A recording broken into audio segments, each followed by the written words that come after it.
of you guys have probably heard that it's our CQL accreditation this week. There's a lot to unpack there. Accreditation. Do you guys remember? Some of you might remember the Good Housekeeping Seal of Approval. Sometimes CQL every few years comes to search and like checks up on how we're doing. They get all up in our business and they say, search, are you a good agency? Let's look into it. So I'm going to show you guys a video that explains it much better than I'm doing, okay? History of CQL, the Council on Quality and Leadership. Since 1969, CQL has been a leader in working with human service organizations and systems throughout the world to continuously define, measure, and improve quality of life and quality of services for youth, adults, and older adults with intellectual and developmental disabilities and psychiatric disabilities. CQL's vision is a world of dignity, opportunity, and community for all people.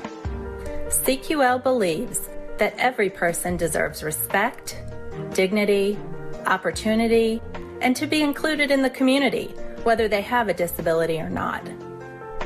That vision drives our mission of being dedicated to the definition, measurement, and improvement of personal quality of life. CQL has a long and rich history of conducting accreditation, training, certification, research, and consultation. We were formed in response to the injustices and deplorable treatment of people in public institutions being brought to light in the late 60s, early 70s. All right, I'm going to stop it right there. We have, so who can remember so far? I know you didn't know there was going to be a quiz.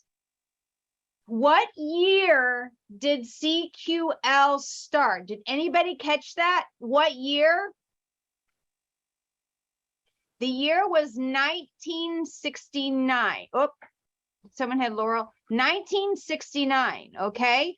So in 1969, the facilities that provided services for people with disabilities sucked, right? A lot of abuse, a lot of mistreatment, a lot of locked doors, a lot of unsanitary conditions. And CQL was started in 1969 as a response to the inhumane treatment of people with disabilities. It's just important to know that it's been around for a while, and that's why it started. All right, let's keep going. In 1969, a national planning committee under the Joint Commission on Accreditation of Hospitals, now the Joint Commission, including industry leaders like AAIDD, the ARC, the Council for Exceptional Children, and United Cerebral Palsy, led to the creation of the organization which is now known as CQL, the Council on Quality and Leadership. The first edition of standards, which contained over 700, was developed by CQL in the early 1970s in an effort to end the inhumane treatment and abuse of people with intellectual disabilities in state institutions. CQL then took on a leadership role in developing expectations for community-based services, which were the basis for landmark... Wait a minute, look at this guy right here. What's his... I think he looks a little hungover. I don't know what's going on here. This guy had a very late night, but at least he's showing up, right? It was a rough night for him. Look at his jacket's all stained him, and everything. His tie's all short. What is going on here? Oh, wait a minute. There's a story here. Okay, that's how you show up. Oh, he's in court for something. Yeah. Court decisions, like Wyatt v. Stickney. Oh! Federal courts later merged CQL's... I think I know what's going on with this, Osbrook. I think he is standing up for his rights. He's saying, look at my jacket. It looks terrible. Look at my hair. Oh, yeah. I deserve a haircut. Like, come on now. I deserve a mug with handles. Okay. And a jacket that standards. fits my arms. Yeah, and a tie that doesn't, that's not for a 12-year-old. Okay, so guys, what we're saying here is that it in order to fight for the rights of people with disabilities, it took the law, it took going into courts and fighting court battles just to demand humane treatment. Into legal settlements in Texas, North Dakota, California, Arkansas, West Virginia, and other states. I'm excited something. This is important because actually it has something to do with the elections that are coming up. This is big stuff, but I know you can handle it. In our country, there are federal laws, okay? And the federal laws they cover the whole country, okay? There are certain laws that when the federal government makes it, everybody has to do. But there are also individual state laws, right? So if a state makes a law, if Illinois makes one law and Texas makes another law, you could live in two different worlds. Boy, howdy, you could. So if an agency in Texas was disrespectful and an agency in Maryland provided good services, there was nothing anybody in Texas could do about it. So sometimes when the federal government says, no, we're America and everybody has to do this. That is what the story is talking about right now. In order to protect all people with disabilities, the federal government said, you know what, states, you're not doing a good enough job. We are the federal government. Now you all have to do these things. This is important because it's happening again, but we'll get to that. All right, you with me, guys? Thumbs up if you're still with me. Very good. Let me see some thumbs. I see some. All right, just get to it, Gladhill. Come on. CQL was reorganized as an independent, not-for-profit organization in 1979, most commonly known as the Accreditation Council. They clearly had cake with, looks like raspberries on top, Osbrook. I just need a second. Raspberries? Yeah. Yeah, I think raspberries. I was going to say That's what it looks strawberries, like. but I think it's more like a okay, well, we'll keep going. Autism Society were added to the founding team of organizations at this time. CQL continued to develop new and updated national consensus standards throughout the 1980s. Again, we heard national. So that means that these standards couldn't be different in Texas and in Illinois and in North Dakota and California. When it's a national consensus, it means all Americans, right? The Healthcare Financing Administration, HCFA, now known as Centers for Medicare and Medicaid Services, CMS, based its regulations on the CQL standards, which were ultimately published in CQL's 1984 edition of Standards for Services. In 1987, the revised Standards for Services for People with Developmental Disabilities was published. I also want to point something else out. She just said that the standards were written in 1987. You guys, this isn't that long ago. It was not that long ago that our friends and our family members there was no law saying you had to treat people well. A lot can happen in a very short amount of time. 1987 is not that long ago. So. In 1990, CQL began work on what were then called the Outcome-Based Performance Measures, now known as the Personal Outcome Measures. We will talk more about them in just a minute. In 1997, the organization was renamed the Council on Quality and Leadership, or CQL. The Quality Measures Model was introduced in 2005, integrating multiple CQL tools, including shared values, basic assurances, responsive services, personal outcome measures, and community life. Okay. sometimes in government and in politics, they use a lot of words to say something very simple. All of those things, all of those terms we just heard, they spent years trying to just drill down like what gives people quality of life, what makes the difference between a good, fulfilling life and a crappy life, right? That's all they're talking about. What do agencies need to do to ensure that somebody does not have a crappy life?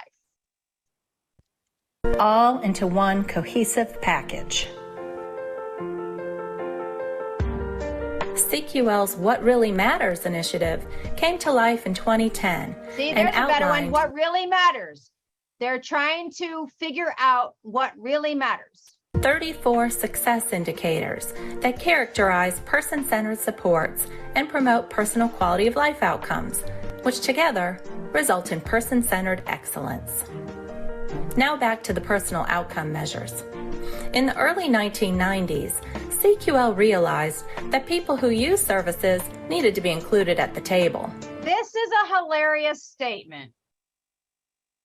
In 1990, they're like, hey, wait a minute.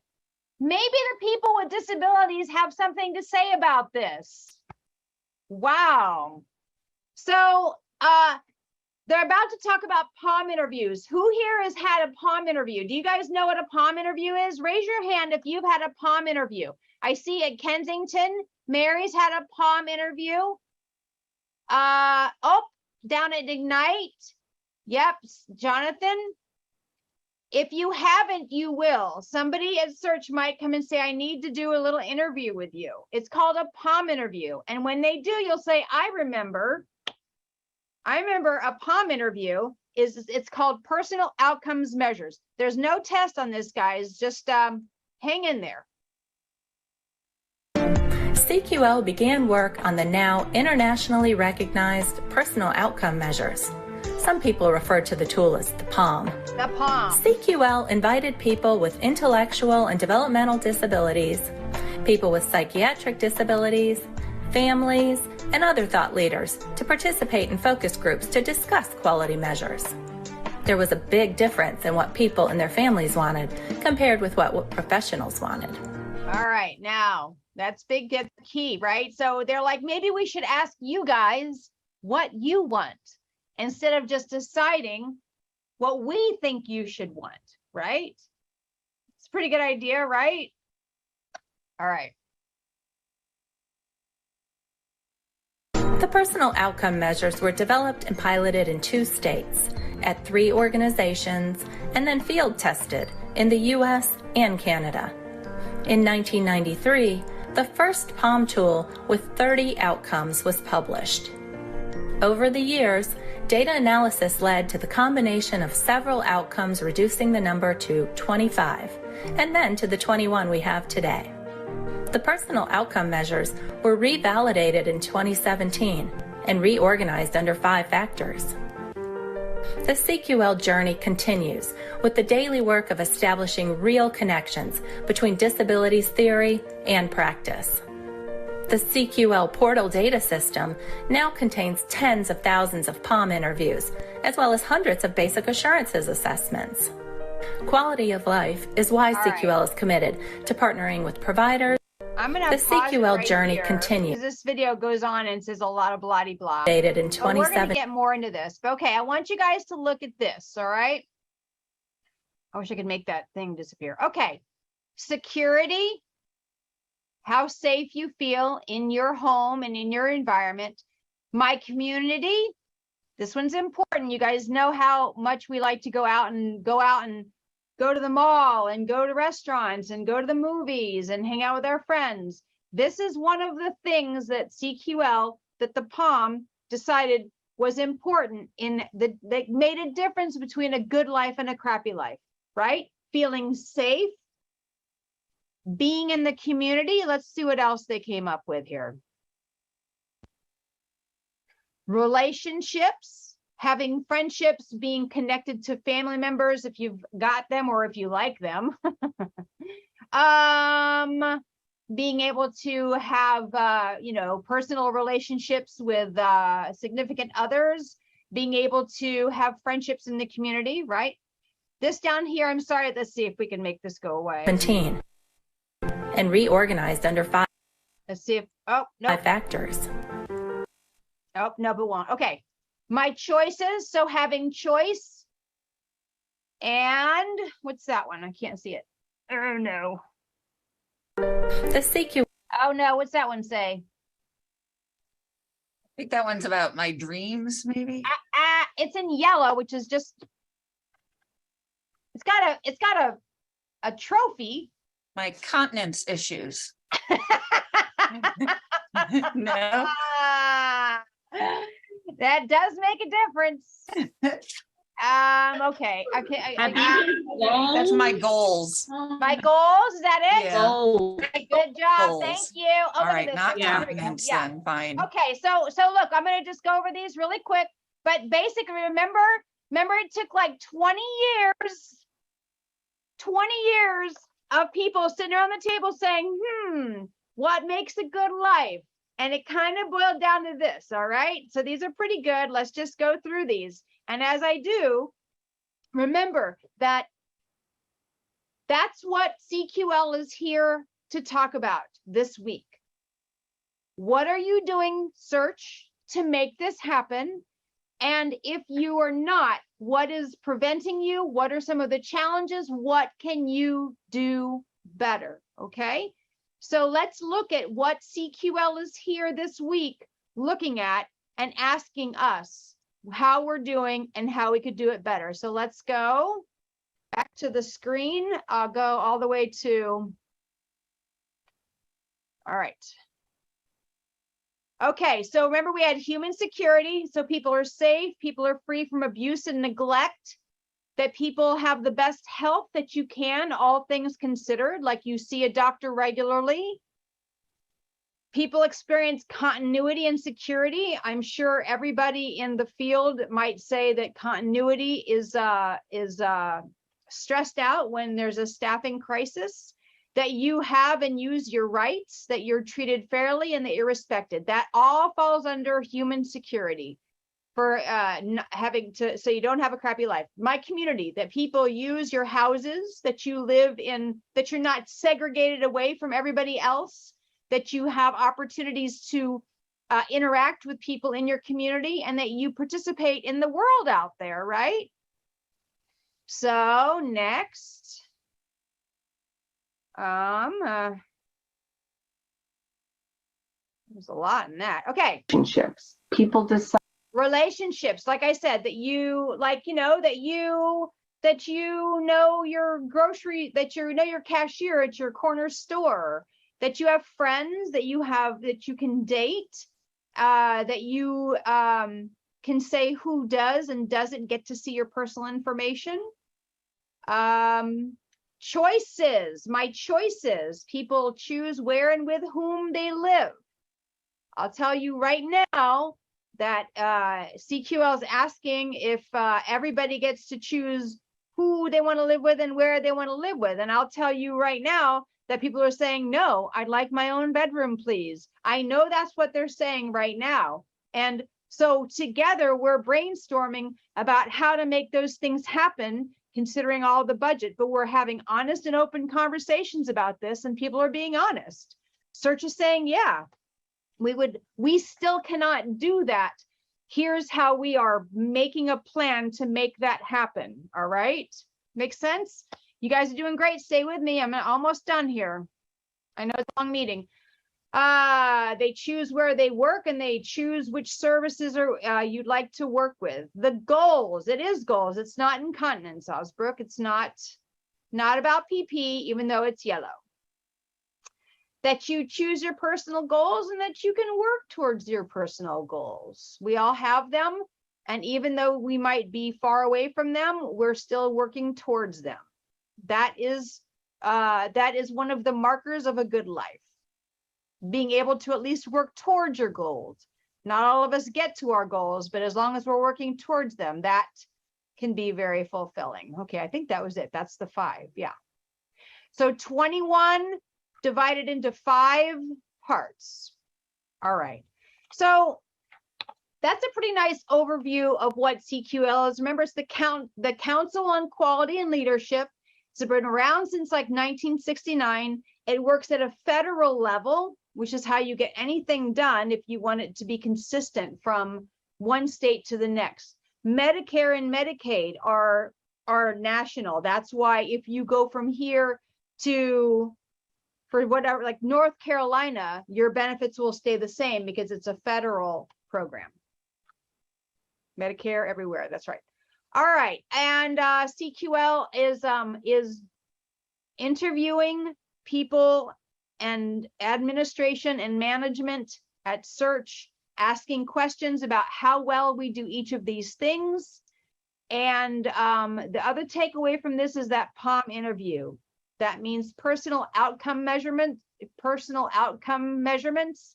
And it basically asks you those questions. How safe do you feel? Do you get to chase your dreams? Do you get to choose where you live and where you work? So that's what a POM interview is. Yeah, it's a lot to take in. I just wanted to share with you, what CQL is, because they're here now and they're walking around the building and they're looking into files and they're asking people questions and they're going to the homes and they're saying, what can you do better, Search? Search is committed to being the best agency it can be, even with all of the difficulties with our budget and our state. And you should also know what a POM interview is. Yeah, like, are people sleeping? All right, but most important, Friday, 12:30, Halloween bingo.